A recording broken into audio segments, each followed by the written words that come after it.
Shalom, I'm Rabbi Stephen Sachs. Stay strong, Matot Masei 5780.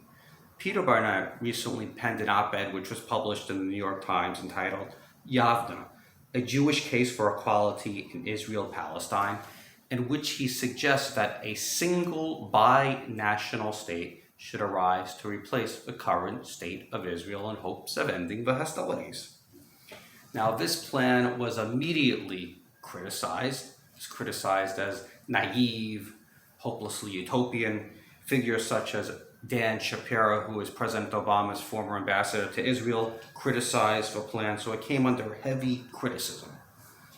But the question is here, why did he call it Yavna? What's significant about Yavna? Yavna denotes turning points in Jewish history. Yavna came to prominence after Yochanan ben Zakkai set up a yeshiva, an academy there. The story in the Talmud is he was in Jerusalem, as the Romans were besieging Jerusalem, and he realized that the zealots who were fighting against the Romans had absolutely no chance of winning. Jerusalem was going to be sacked. He had to do something to save Judaism. Judaism could have ended after the Roman conquest of Jerusalem. So he wanted to go out and speak to Vespasian, who was the Roman general, and make a deal with him. But the zealots wouldn't let him out to speak to Vespasian. They would have considered that an act of treason. So he had his students put him in a coffin. He pretended he was dead. His students went to the Jewish guards at the city walls, and they said, "We have to bury this dead body." And they said, "Okay, fine, go ahead." So instead, they took him to Vespasian. He popped out of the coffin and said to Vespasian, "You are going to be the next emperor of Rome." Vespasian took an immediate liking to him. He was telling him he was going to be the emperor of Rome. That sounds pretty good, which he did become the next emperor of Rome, by the way. And he said to Vespasian, "Will you let me set up a yeshiva in Yavna," which is about 45 minutes away by car from Yerushalayim nowadays. So Vespasian must have said, "Yeshiva? What in the world's a yeshiva?" "It's a place where we study Torah." He said, "You want to study Torah? Fine. Just be loyal to Rome. As long as you're not going to participate in this rebellion, study all the Torah you want." So Yochanan ben Zakkai said, "Fine." And in Yavna, he was able to set up an academy in which they were able to transform Judaism from a temple-centered religion to a synagogue-centered religion. This literally saved Judaism. Judaism had a way of continuing even after the temple was destroyed. Now, this is not the first time that it had been suggested that Jews should submit to the authorities and not rebel. Yirmiyahu, Jeremiah, during the first temple period, advised the king not to rebel against the Babylonians. That's not God. God did not want him to rebel against the Babylonians. Of course, the king and the others in Judea were not happy, or Judah were not happy to hear this. They wanted to revolt against the Babylonians, and unfortunately, that revolt led to the destruction of the first temple.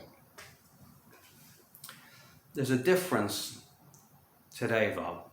The difference is we're not in the situation that the Jews were facing in the time of Yochanan ben Zakkai.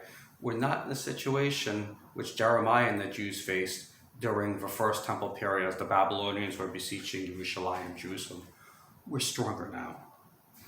The mashal, the model in the Torah, is to remain strong and vigorously defend yourself against your enemies.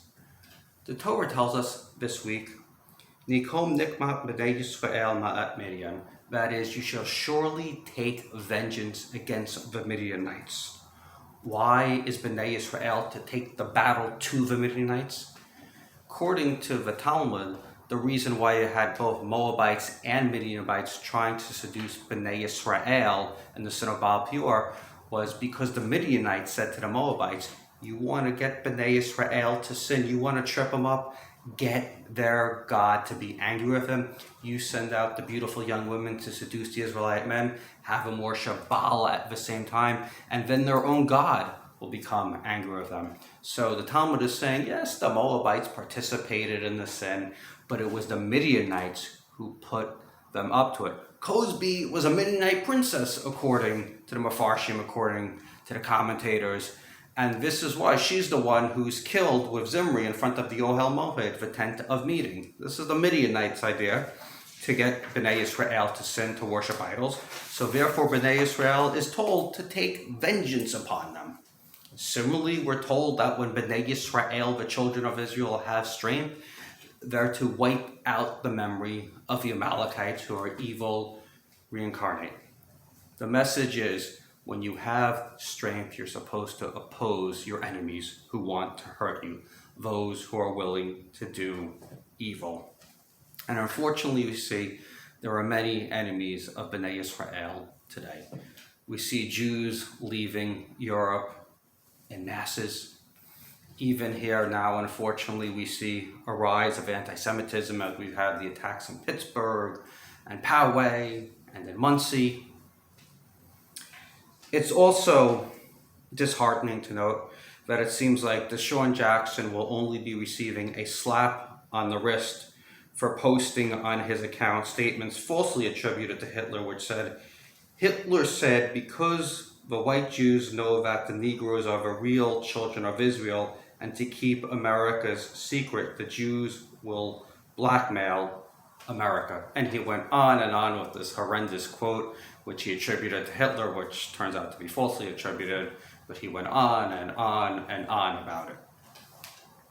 Slap on the wrist. As Jonathan Tobin points out in the Jewish News Syndicate, that if most people had made these type of comments about a different group, their career would be in serious jeopardy.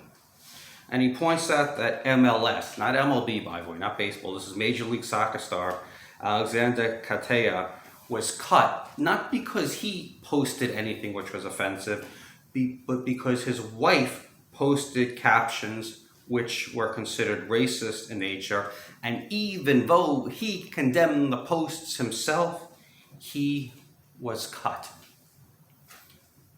So what Tobin is saying, or asking, is why is it that when people say horrendous things about Jews, there's a very mild reaction? You don't hear much about it. When you say something often about another group, you get the book thrown at you.